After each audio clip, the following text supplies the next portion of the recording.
हर्षित landmark, सपनों का घर जैसा आप चाहते हैं हम बनाते हैं। 1, 2 एवं 3 BHK ready position flats. Call 9827321321।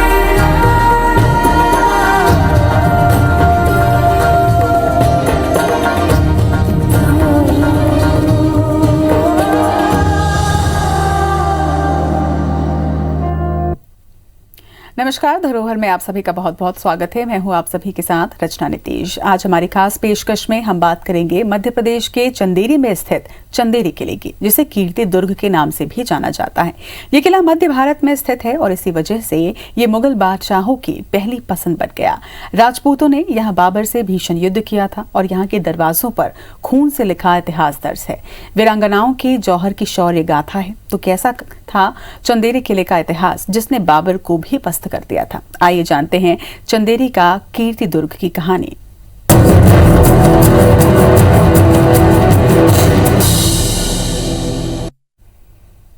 Chanderi, ये नाम इतिहास के पन्नों में कई वजह से दर्ज है। यहाँ बने कीर्ति दुर्ग, जिसे चंदेरी किला कहा जाता है, पत्थरों में दबी है कई अनगिनत कहानियां। वीरांगनाओं के जौहर की स्मारक, वीर सपूतों के लहू से सना खूनी दरवाजा, वही महाभारत से मिलता है चंदेरी का संबंध। यहाँ मुगल शासक बाबर ने आक्रमण किया था। आखिर क्या है चंदेरी के इतिहास की कहानी, आइए आपको सुनाते हैं।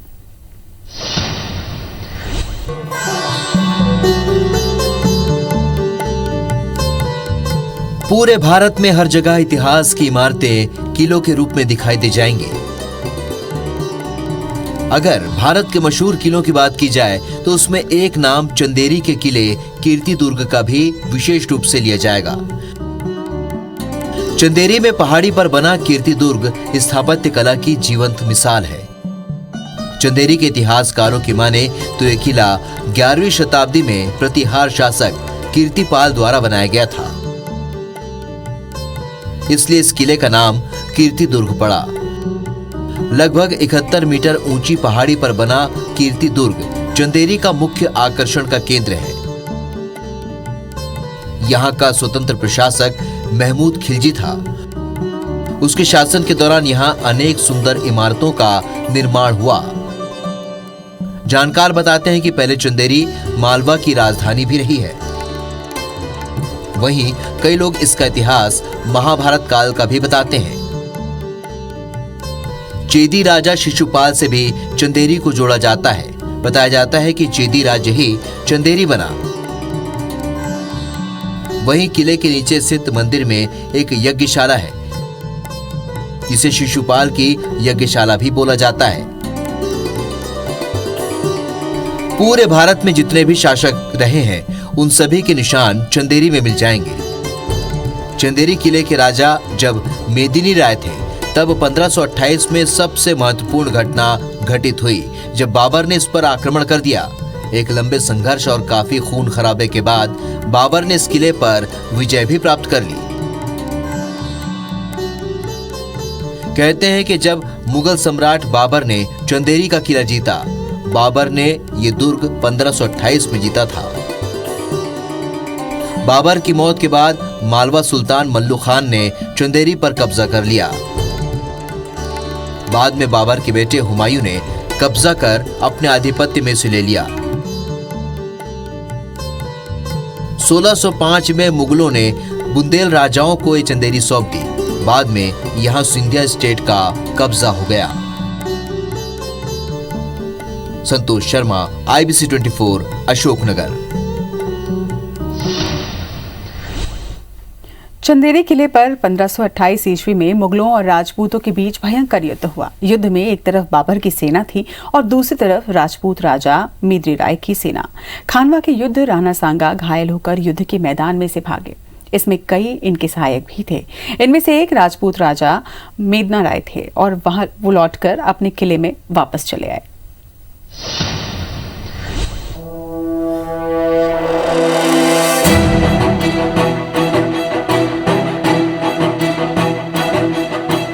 इतिहासकार बताते हैं कि चंदेरी का युद्ध 1528 में मुगलों और राजपूतों के बीच लड़ा गया था। कहा जाता है कि खानवा युद्ध में राजपूतों को हराने के बाद बाबर की नजर चंदेरी पर थी। उसने चंदेरी के तत्कालीन राजपूत राजा से वहां का महत्वपूर्ण किला मांगा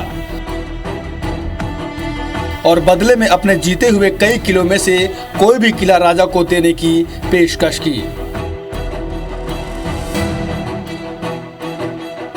लेकिन राजा चंदेरी का किला देने के लिए राजी नहीं हुए। तब बाबर ने चंदेरी किला युद्ध से जीतने की चेतावनी दी। चंदेरी का किला आसपास की पहाड़ियों से घिरा था। यह किला बाबर के लिए काफी महत्व रखता था। तब बाबर की सेना ने हाथी, तोपों और भारी हथियारों को लेकर पहाड़ी पर चढ़ाई शुरू कर दी। कहा जाता है कि बाबर अपने निश्चय पर दृढ़ था। उसने एक ही रात में अपनी सेना से पहाड़ी को काट डालने का अविश्वसनीय कार्य कर डाला। उसकी सेना ने एक ही रात में एक पहाड़ी को ऊपर से लेकर नीचे तक काट दिया और ऐसी दरार बनाई जिससे होकर उसकी सेना और साजो सामान ठीक किले के सामने पहुंच गए। बाबर के आक्रमण के समय चंदेरी किले का परकोटा सुरक्षित नहीं रहा और वो तोपों के जरिए नष्ट कर दिया गया। हजारों की संख्या में लड़ते हुए राजपूत सैनिकों ने अपने प्राणों की आहुति दी और वहां की औरतों ने जौहर किया। इस विजय के पश्चात बाबर दिल्ली लौट आया। चंदेरी राज्य की स्थापना 10वीं शताब्दी में हुई थी और तभी से चंदेरी किले का निर्माण हुआ। जो गुलाम वंश चंदेरी में दिल्ली में एस्टेब्लिश हुआ वो हिंदुस्तान की पहली मुस्लिम डायनेस्टी कहलाती है। तो आप मान लें कि वहाँ से शुरू हो रहा है। तो पहली डायनेस्टी के कदम यहाँ पड़े जो इसको हम गुलाम वंश कहते हैं। तो गयासुद्दीन खिलजी ने चहारदेव करके वहाँ थे, इसमें नरवर के राजा थे, उन पर किया। चंदेरी ज़माना उनके पास था, तो ये भी उसके साथ चला गया। उसके बाद अलाउद्दीन खिलजी का भी इसमें कब्जा हुआ, फिर तुगलक भी यहाँ आए। तो ये सब अलग अलग डायनेस्टी है। एक होगी गुलाम वंश, दूसरी हो गई कौन सी, खिलजी डायनेस्टी, तीसरी हो गई गुलाम वंश।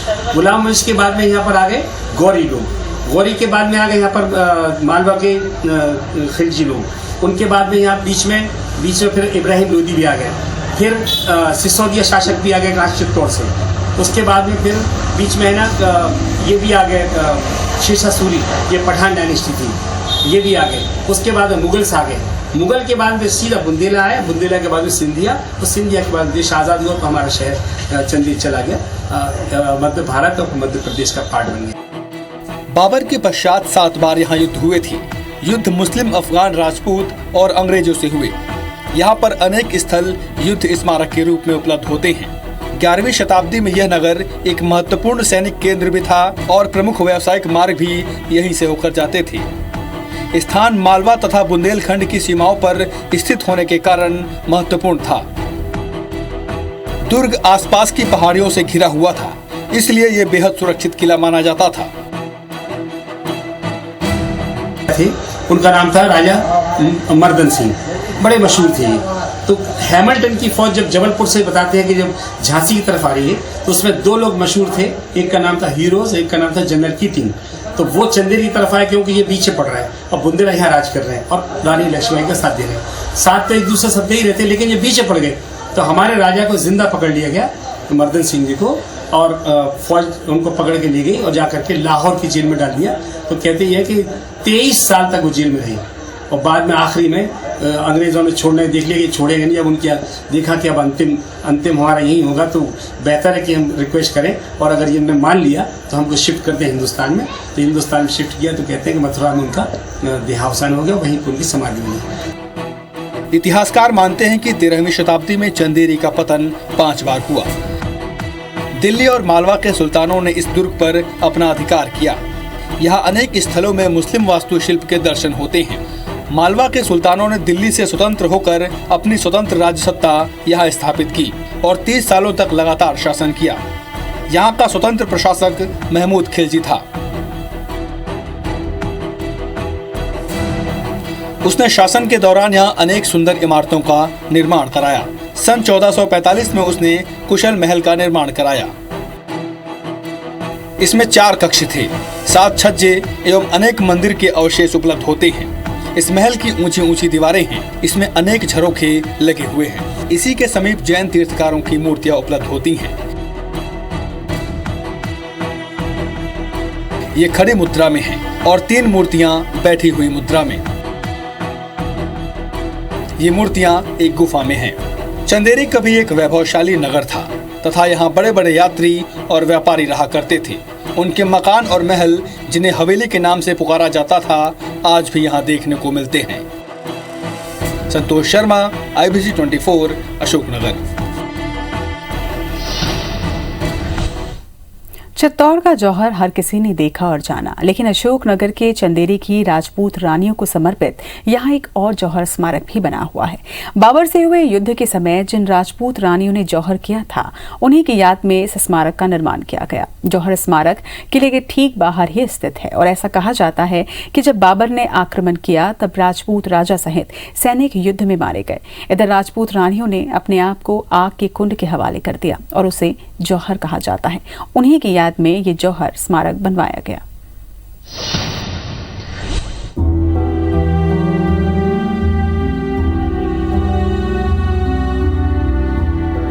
चंदेरी की रानी मणिमाला का जौहर इतिहास में अजर और अमर है। इनके द्वारा 1500 महिलाओं के साथ अपने जीवन का बलिदान कर दिया गया था। आज भी चंदेरी में जौहर का यह स्मारक इस बलिदान का प्रतीक है। यह जौहर चित्तौड़ की रानी पद्मावती के जौहर से कम नहीं है। चंदेरी दुर्ग के इतिहास से जुड़ा है जौहर स्मारक। जब राजा मोदनी राय अपना अंतिम युद्ध बाबर से लड़ने के लिए, बादशाह बाबर से लड़ने के लिए निकले और रानियों को जब पता चला कि वह युद्ध हार चुके हैं, तो उन्होंने अपने आप को जौहर के हवाले कर दिया, अर्थात जीवित ही आग के हवाले अपने आप को कर दिया था उन्होंने। इसी की याद में बना है ये जौहर स्मारक और इसके पीछे बना हुआ है वही जौहर तालाब। इतिहासकार बताते हैं कि चंदेरी में हुए इस जौहर की घटना 1528 को 28 जनवरी की रात की है, जब चंदेरी के शासक महाराजा मेदिनी राय परिहार थे। तब मुगल शासक बाबर ने उनके किले को चारों ओर से घेर लिया था। रात्रि के पंचम प्रहर में बाबर की सेना किले में घुस गई थी। इस दौरान महारानी मणिमाला ने महाराज मेदिनी राय की हौसला अफजाई की थी। जब बाबर की सेना तोपों के साथ आई, तब महाराजा मेदिनी राय उठे और उन्होंने महारानी मणिमाला से अंतिम विदा लेते हुए युद्ध के मैदान में पहुंच गए। उन्होंने तोपों को रोकने के लिए अपने प्राणों की परवाह भी नहीं की। जब दोनों ओर की सेनाओं में युद्ध चल रहा था और मेदिनी राय घायल होकर जमीन पर गिर पड़े थे, तब मेदिनी राय के सहयोगी नारायण ने हालात को भांपकर उन्हें दुर्ग की ओर कंधों पर डालकर ले गए।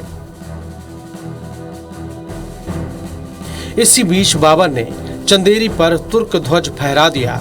तभी महल के द्वार पर तुर्क दूत पहुंच गए और कहा कि हार स्वीकार कर लो।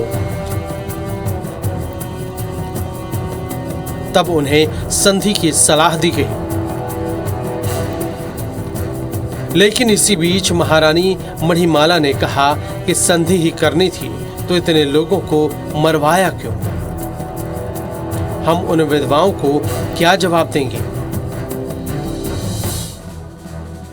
मणिमाला के संकेत पर मिलरिया ताल के किनारे बनी विशाल चिता में महारानी मणिमाला समेत 1500 राजपूत वीरांगनाओं ने अपने आप को अग्नि को समर्पित कर जौहर किया था। देखते ही देखते समूचा दुर्ग आग का गोला बन चुका था। रानी मणिमाला का 1500 महिलाओं के साथ किया गया यह जौहर आज चंदेरी की पहचान बन चुका है। के युद्ध में महाराणा सांगा का सहयोग किया था मेदिनी राय ने, तो उसके युद्ध के बाद 1528 में चंदेरी पर बाबर ने आक्रमण किया और उस युद्ध में मेदिनी राय पराजित हुए और इस उपलक्ष्य में महारानी मणिमाला के द्वारा अनेकों जो उनकी सहयोगी थी, राजपूत वीरांगनाएं थी, उन्होंने यहाँ पर जौहर किया था। और जो वर्तमान में जौहर स्मारक बना हुआ है वो लगभग 20वीं शताब्दी का उस जौहर की याद में सिंधिया स्टेट के द्वारा निर्मित कराया गया। हमला किया 1528 में, तो मेदिनी राय यहाँ के राजा थे, तो इसलिए ना कंप्रोमाइज करने की 2-3 उसमें उसने वो लिखा है कि मैं चंदेरी को अगर ये मेदिनी राय छोड़ देते हैं ऐसे हम बगैर लड़े तो मैं छोड़ सकता हूँ इसको, या मेरे सबऑर्डिनेट बन जाए, या फिर हमला होगा। तो वो उनमें कंप्रोमाइज़ नहीं और हमला किया उसने।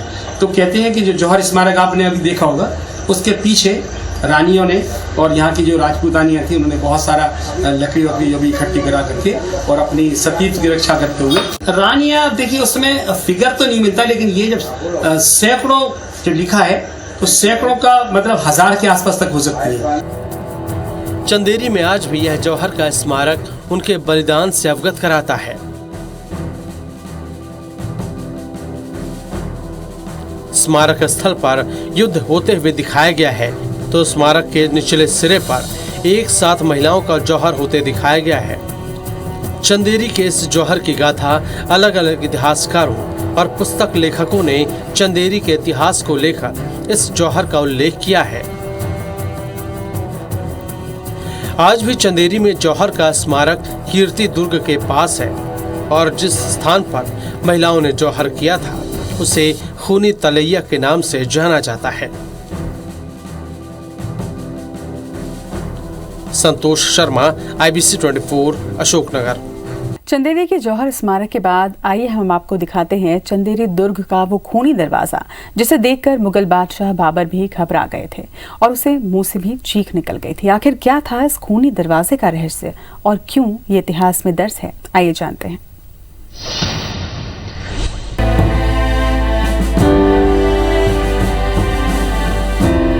सन 1527 में खानवा में बाबर और राणा सांगा के बीच युद्ध हुआ था। चंदेरी के राजा मेदिनी राय राणा सांगा के मित्र थे। चंदेरी का सामरिक दृष्टिकोण से महत्वपूर्ण स्थान था। मालवा और बुंदेलखंड की सीमा पर स्थित होने के कारण इसका महत्व और बढ़ गया था। इसी कारण बाबर ने चंदेरी पर आक्रमण करने की योजना बनाई। सन 1528 ईस्वी को सीकरी से चंदेरी पर आक्रमण करने के उद्देश्य से बाबर रवाना हुआ। जनवरी 1528 को बाबर अपनी सेना के साथ रामनगर तालाब के पास रुका। बाबर ने मेदिनी राय के पास चंदेरी छोड़ देने के बदले कहीं और राज देने की पेशकश की, लेकिन मेदिनी राय ने बाबर का प्रस्ताव ठुकरा दिया। इससे गुस्साए बाबर ने सन 1528 को किले पर हमला कर दिया। इस भीषण युद्ध में बाबर की सेना ने तोपों का उपयोग किया, जिसकी वजह से युद्ध में महाराजा मेदिनी राय सहित हजारों राजसपूत वीर गति को प्राप्त हो गए। देखिए, खूनी दरवाजे की कहानी 2 हमको मिलती है। एक तो ये कि बाबर अपनी किताब में लिखता है, तुलसी की बाबरी उसकी किताब थी, कि जब मैं मेदिनी राय के ऊपर हमला करने पीछे से आया हूँ, सामने से नहीं आया, तो आया तो किला ऊपर था और मेदिनी राय की सेना भी ऊपर थी और बाबर की सेना नीचे थी। तो चारों तरफ से 5 किलोमीटर किले को उन्होंने पूरा बंद कर रखा था यहाँ की सेना ने, और बाबर के ऊपर पत्थर बरसा करके। तो रास्ता तो सिर्फ एक ही था, वो खूनी दरवाज़ा। हालांकि वो शहर से आने का दरवाज़ा था। तो वहाँ से जब उसने चढ़ने की कोशिश की उसकी सेना ने, तो यहाँ के लोगों ने ऊपर से पत्थर पटक करके उसकी एक टुकड़ी को पत्थरों नीचे दबा के मार डाला। तो वो एक रेफरेंस मिलता है उसका। तो उसमें तुझे के बाबरी पेंटिंग भी है कि कैसे लोग पत्थर में, अभी आपको उसका फोटो खिंचवा दूंगा कि कैसे पत्थर पटक के बाबर की सेना को मार दिया। तो वो जो सेना मरी ना, तो वो खून खच्चर तो हुआ है। तो लोगों ने, तो एक रेफरेंस ये मिलता है खूनी दरवाजा। पुराने जमाने के राजे महाराजे जब किसी को सजाए मौत देते थे ना, तो उसको शाम को ले गए और उसको है ना कुछ नशा देते थे, क्या देते थे, उसको इस तरह से कर देते मदहोश, और ले जा करके एक कोने पर खड़े करके धक्का देते थे वहाँ से। तो आदमी आकर नीचे 190 मीटर नीचे गिरता था, उसकी डेथ हो जाती। गिरेगा पहाड़ों में से तो खून खच्चर भी होगा। तो मे भी पॉसिबल कि इसकी वजह से खूनी दरवाजा कहते हो। तो ये 2 हैं, 2 रेफरेंसेस हमको मिलते हैं। दरवाजा, ये एक दरवाजा है, किले का मुख्य द्वार है जो फुआरी जी मंदिर चंदेरी के नीचे निर्मित है। और ये जो वर्तमान हमारे लिए जो किला दिख रहा है, इस किले में जो ऊपर की जो नक्काशी आज वर्तमान में दिख रही है, ये सब बुंदेला शासकों के समय की है। जी हाँ, इतिहासकारों की माने तो इसी दुर्ग के मुख्य द्वार पर रक्त की सरिता बहने लगी। लाशों के ढेर लग गए थे। महाराजा मेदिनी राय सहित सैनिक वीर गति को प्राप्त हो गए। कहा जाता है कि मुख्य द्वार खुला पड़ा था, फिर भी बाबर की सेना अंदर घुसने की हिम्मत न कर सकी। बाबर, जिसके साहस की दंत कथाएं एशिया भर में फैल चुकी थीं, उस चंदेरी दुर्ग में रक्त की धारा लांघने में वो कांप रहा था। खून से सने दुर्ग को देखकर बाबर के मुंह से घबरा कर निकल गया, ओह खूनी दरवाजा। तभी से इस दरवाजे का नाम खूनी दरवाजा पड़ गया और इतिहास में खूनी दरवाजा दर्ज हो गया। ब्यूरो रिपोर्ट के साथ संतोष शर्मा, IBC 24 अशोकनगर। आज के दौर में चंदेरी की पहचान यहाँ की कशीदाकारी और साड़ियों के लिए है, लेकिन चंदेरी का इतिहास भी उतना ही गौरवशाली है जितनी प्रसिद्ध यहाँ की कशीदाकारी। इस ऐतिहासिक शहर का उल्लेख महाभारत में भी मिलता है। 11वीं शताब्दी में यहाँ एक महत्वपूर्ण सैनिक केंद्र था और प्रमुख व्यापारिक मार्ग भी यहीं से होकर गुजरता था। कहा जाता है कि विख्यात संगीतकार बैजू बावरा की कब्र भी यहीं पर है। यहाँ ऐसी कई ऐतिहासिक इमारतें हैं जो पर्यटकों के आकर्षण का केंद्र हैं।